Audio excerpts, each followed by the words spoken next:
Olá pessoal, está começando mais um conteúdo exclusivo para vocês diretamente do Japão, com as principais novidades que aconteceram no país até a data do dia 12 de agosto de 2024. Estamos no meio do feriado do Obon, feriado de finados no Japão, uma semana longa de recesso, mas trazendo as principais informações, até porque muitas delas são de extrema validade e importância. Hoje falaremos sobre o tufão número 5, que atingiu a região nordeste do Japão, atingindo principalmente a região de Iwate-ken. Chuvas recordes foram registradas nessa região. Já passar mais para vocês um pouco dos detalhes e dos alertas que estão sendo gerados nesse momento. A gente vai falar também sobre a aproximação do tufão número 6. Mal chegou o 5, já está chegando o 6, que vai se aproximar do Japão nos próximos dias. Então, já sabe, para ficar antenado sobre as principais novidades que acontecem no Japão, clica no botãozinho do like aqui embaixo e se inscreva no canal se ainda não for inscrito. As principais novidades, atualização diária, é aqui no canal. Então, vamos lá. Começando pela primeira informação, o tufão que era esperado finalmente chegou no Japão. Então, como vocês podem ver, realmente é uma situação complicada. A gente vem trazendo aqui as atualizações para vocês. A rota do tufão, a partir de amanhã, ele já deve ir para fora, então, da porção continental do Japão, indo em direção justamente à região do mar do Japão. Porém, os rastros de destruição e a forte chuva já aconteceu. Como vocês podem ver através dessas imagens, o nível dos rios na região de Iwate-ken atingiu quase o limite de inundação, gerando diversos alertas na região justamente por esse motivo. Algumas vias, inclusive, precisaram ser interditadas justamente por terem cedido. Como vocês podem ver aqui nas margens de um rio, uma via que fazia justamente a conexão entre dois pontos importantes na cidade acabou ruindo. Essas são imagens da beira de rios que estão, obviamente, em nível muito mais alto do que o previsto. Uma das informações importantes que a gente pode trazer para vocês é de que as chuvas que aconteceram na região de Iwate-ken são maiores, dentro das 24 horas, do que o previsto 2 meses, dentro aí justamente do mesmo período, na mesma região. Então, por mais que muita gente diga que essa época do ano ainda é uma época de chuvas e que nessa região, por exemplo, a gente tenha um volume muito maior do que o de costume, mesmo comparando com esse período, a gente teve aí chuva de 2 meses caindo em apenas 24 horas, que foi, obviamente, o que causou toda essa dor de cabeça e principalmente os alertas de deslizamento e evacuação na região, portanto, de Iwate-ken. A gente tem, então, vários problemas com relação a deslizamentos de terra. A chuva realmente veio e assustou. Quem estava preparado, claro, recebeu os alertas e evacuou as regiões de risco. E, com certeza, acabou aí estando numa situação um pouco mais privilegiada. A gente vai falar agora sobre o tufão número 6, mas antes eu queria passar um recado rápido do patrocinador master do canal, que ajuda a manter o nosso trabalho, que é a Ajisai Travel, a maior agência aí praticamente de viagens do Japão para o Brasil ou do Brasil para o Japão. Está pensando em retornar para o Brasil, por exemplo? Temos passagens aéreas com preços acessíveis. Se você tiver flexibilidade, principalmente na escolha da data, isso vai fazer encontrar uma tarifa ideal. Os preços, principalmente para quem sai do Brasil, estão em alta. Portanto, preste atenção, porque as ofertas para quem sai do Brasil são bastante limitadas. Para entrar em contato é muito simples. Manda mensagem no WhatsApp aqui em cima, DDD 11 930 30 0101. Fale muito rápido, pausa o vídeo, anota o número aqui em cima, manda mensagem no WhatsApp. Se você estiver no Japão, coloca o mais 55 na frente. As promoções são de Guarulhos a Tóquio, Guarulhos a Osaka, Tóquio a Guarulhos e Osaka a Guarulhos. Nagoya não está incluso. E nem os destinos regionais no Brasil. E agora a gente vai falar justamente sobre o tufão número 6, que inclusive ele tem um potencial, digamos, de destruição, comparando-se com o tufão número 5, maior. Apesar disso, pelo menos o que a gente pode observar através do aplicativo Windy, que a gente sempre traz para vocês as notícias e a previsão do tempo, esse tufão número 6, ele vai se aproximar do Japão na sexta-feira, dia 16 de agosto, mas ele deve, apesar de atingir próximo à região de Tóquio, desviar a sua rota para a costa de Iwaki e ir seguindo na costa do Pacífico até que ele se dissipe mais próximo da região de Hokkaido. É um tufão muito forte, mais forte do que o 5. Existe chance dele desviar a sua rota, assim como aconteceu no tufão número 5. Então esse é o 6, o tufão número 5 inicialmente nem passaria pelo Japão, mas acabou atingindo em cheio. Então, apesar da previsão inicial desse tufão número 6 não atingir o Japão diretamente, mas sim causar uma grande tempestade na região de Tóquio, Iwaki, Sendai e também um pouco mais para cima em Iwate-ken, aparentemente será apenas isso. Porém, se isso se alterar, a gente vai mostrando aqui para vocês nas atualizações. Os alertas nesse momento voltam todos para a região de Iwate-ken. Como dito para vocês, temos um alerta de evacuação para deslizamento de terras. Portanto, cuidado, porque as chuvas ainda não acabaram. O nível dos rios ficou muito alto e, obviamente, preocupa bastante as chances também de inundação. Uma das coisas que pouca gente, que principalmente não mora no Japão, sabe, é de que no Japão não existe muito um ponto seguro, principalmente com relação à questão das fortes chuvas, tufões, ou mesmo tsunami, dependendo do local, dependendo da região. Isso porque quando chove, por exemplo, quando por exemplo é o tufão que acaba surgindo, as regiões mais altas correm risco de deslizamento. E as regiões mais baixas, por exemplo, correm riscos de inundação. Então é complicado, né? E quando acontece, por exemplo, terremoto, as regiões mais baixas, obviamente, correm risco de tsunami. E as regiões mais altas correm riscos de desmoronamento. Pois é. Então, não tem região tão mais segura no Japão. O Japão é um país realmente que é cercado praticamente aí por regiões com falhas geográficas e, consequentemente, acaba balançando o país inteiro. E os alertas, eles acabam sendo emitidos, os terremotos acabam acontecendo de norte a sul. Não somente ali em Kagoshima, nem somente na região mais afetada de Ishikawa-ken, mas sim numa porção mais ampla.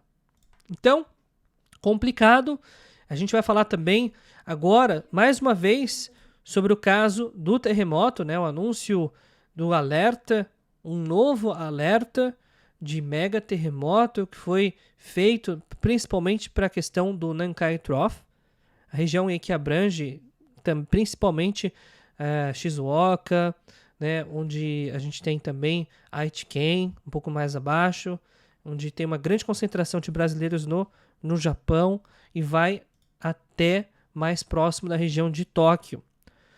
Uma das mensagens que a gente sempre traz, e é importante reforçar, é tomar cuidado com as informações que vocês estão escutando e estão vendo por aí. Muita gente tem feito conteúdo em supermercado falando que não estão encontrando água, tá tudo, parece um estado de guerra, a situação é de calamidade e tudo.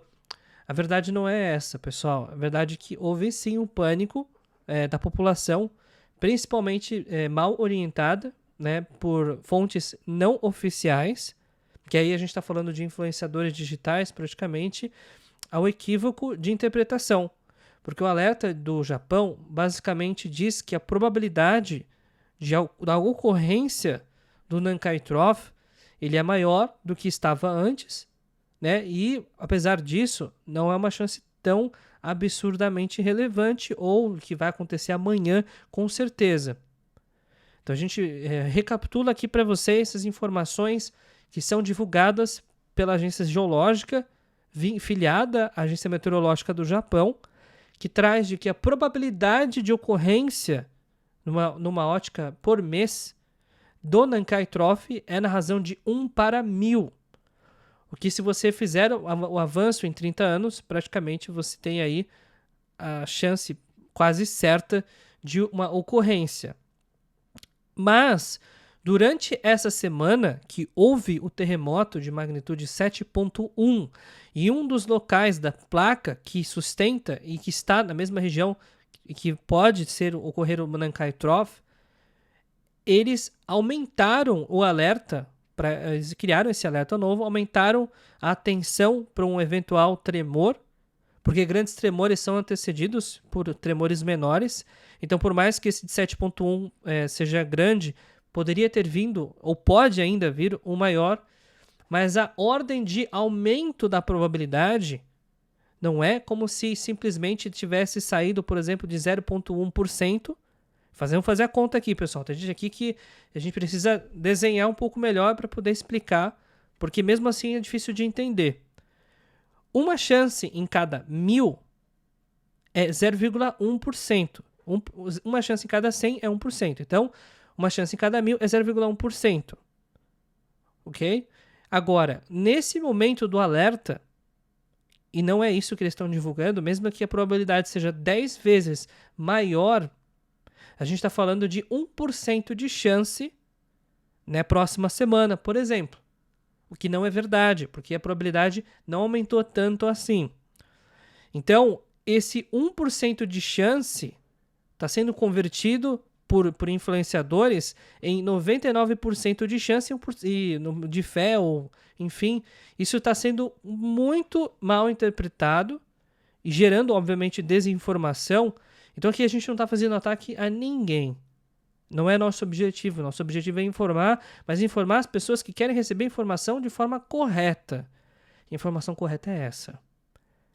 Então, 1% de chance para acontecimento de um desastre natural dessa magnitude é muita coisa, de fato. Mas não é um apocalipse confirmado, como muitos estão dizendo por aí. Portanto, atenção novamente. Né? A gente até, assim, é uma brincadeira, mas eu espero que vocês não interpretem de forma arrogante. Mas nesses momentos que acontecem esse tipo de situação no Japão, todo mundo vira jornalista, todo mundo vira especialista na geografia, em geologia, em meteorologia, né? Todo mundo vira guru, faz previsões do futuro, do apocalipse. Então, assim, procure informações, canais de informação que tragam atualizações todos os dias ou com uma frequência alta e, obviamente, possam ser avaliados pela credibilidade ao longo do tempo. Influenciadores que falam sobre variedades, gastronomia, curiosidades do Japão, não são especialistas em geologia, portanto, nem eles sabem muito bem o que eles estão falando. Então, não é muitas vezes só a questão de trazer informação errada, mas é também sem checar fontes, por exemplo, sem fazer a interpretação correta, sem dar o tom correto, mas também é um certo grau de ingenuidade mesmo, né? Então, as informações que estão sendo divulgadas precisam ser divulgadas de forma correta. E é isso que a gente traz. Há 4 anos a gente não teve nenhum vídeo removido do canal. A gente tem uma relevância absurda dentro da comunidade japonesa brasileira no Japão, mas não é por menos, né? A gente recebe as informações das fontes oficiais, analisa todos os dados, todas as informações, apura aqui para vocês e traz exatamente o que está descrito lá nos relatórios oficiais, né? Tanto dos relatórios, por exemplo, de polícia, quando ocorrem crimes, quando acontecem, por exemplo, julgamentos de determinadas pessoas que cometeram delitos. Então, é uma análise maior, então é, portanto, muito importante que vocês todos prestem atenção e sempre escutem as informações de fontes confiáveis, de jornalismos que não têm, de equipes de jornalismo que não têm nenhum tipo de tendência para poder trazer essa informação para vocês, né? Então, fica aqui também essa dica que é importantíssima. Agora a gente vai falar sobre um assunto importante, que é a questão do iene. Pois é, como vocês podem ver para através desse gráfico, não dá para enxergar muito bem aqui, por conta da escala, mas o iene ele tem se valorizado bastante nas últimas semanas, principalmente nos últimos dias. Quem não entende por que isso aconteceu, volta alguns vídeos no canal que a gente falou sobre a bolha que estourou e por que aconteceu, do carry trade, o que é carry trade, por que acabou ocorrendo isso. Mas nesse momento, as pessoas que especulam, então, o valor do iene estão com receio, obviamente, de continuar fazendo isso, e principalmente aqueles que compraram em iene, pegando empréstimo, digamos, de baixo custo, na expectativa até do iene continuar se desvalorizando, agora é verdade que o fluxo se inverteu. O medo de o governo fazer mais um aumento da taxa de juros na calada da noite é muito alto. E por conta disso, vai tirando do mercado os especuladores, o iene vai chegando num ponto um pouco mais saudável, porque obviamente 165 ienes para $1 não fazia absolutamente nenhum sentido. Então as posições do carry trade estão se desfazendo rapidamente por conta desse motivo. E finalização também dos Jogos Olímpicos. O Japão deu show, o Brasil teve uma das melhores campanhas em medalhas totais também, mas o Japão terminou em terceiro geral e as Olimpíadas nem em Tóquio foram. Pois é, 20 medalhas de ouro. Realmente um marco histórico do Japão nas Olimpíadas. Um país que tem valorizado os seus atletas. Há controvérsias também em algumas modalidades. Muita gente que reclama, na verdade, aqui no Japão. Mas teve um desempenho muito interessante. Claro, pegar 20 medalhas de ouro, comparar com 3 do Brasil, tem uma diferença muito grande. O Brasil... eu acompanhei toda a extensão dos Jogos Olímpicos, principalmente nas modalidades que o Brasil era favorito ao pódio, e a gente teve muitas decepções que a gente sabe que poderiam ter ido melhor, né? Gabriel Medina não tem dom para poder surfar, né? No surf feminino também foi um pouco complicado. Isaquias Queiroz, né? Que poderia também ter tido um destaque, enfim, a gente teve vários detalhes ali, futebol feminino que bateu na trave, literalmente, teve um gol anulado, poderia ter sido medalha de ouro também, várias literalmente, situações em que o Brasil poderia ter ido ao pódio na posição máxima, mas isso não aconteceu. Vai ficar para Los Angeles em 2028. As Olimpíadas vão... esse ciclo olímpico agora é de 4 anos novamente, o ciclo entre Tóquio e Paris foram de apenas 3 por conta da pandemia. Então agora a gente entra no ciclo normal e nos vemos, né, justamente aí em Los Angeles em 2028. Portanto, fique aqui com a posição do dólar com relação ao iene. $147 para um iene nesse momento. Bateu mínima praticamente de 142. E lembrem-se, vocês que são descendentes de japoneses, moram no Brasil, até terceira geração então, portanto, Sansei ou Nisei, manda mensagem no nosso WhatsApp aqui em cima para se candidatar às oportunidades de emprego. É a agência mais sólida que tem no mercado, que tem representação no Brasil e no Japão. Eu moro no Japão, por exemplo, e apoio as operações da Agisai no Japão. Então, portanto, é muito simples. Manda mensagem aqui no WhatsApp e entre em contato com os especialistas que vai poder auxiliá-los. Beleza? Então, pessoal, a gente vai ficando por aqui no vídeo de hoje. E até o vídeo de amanhã. Todos os dias, atualizações que acontecem no Japão.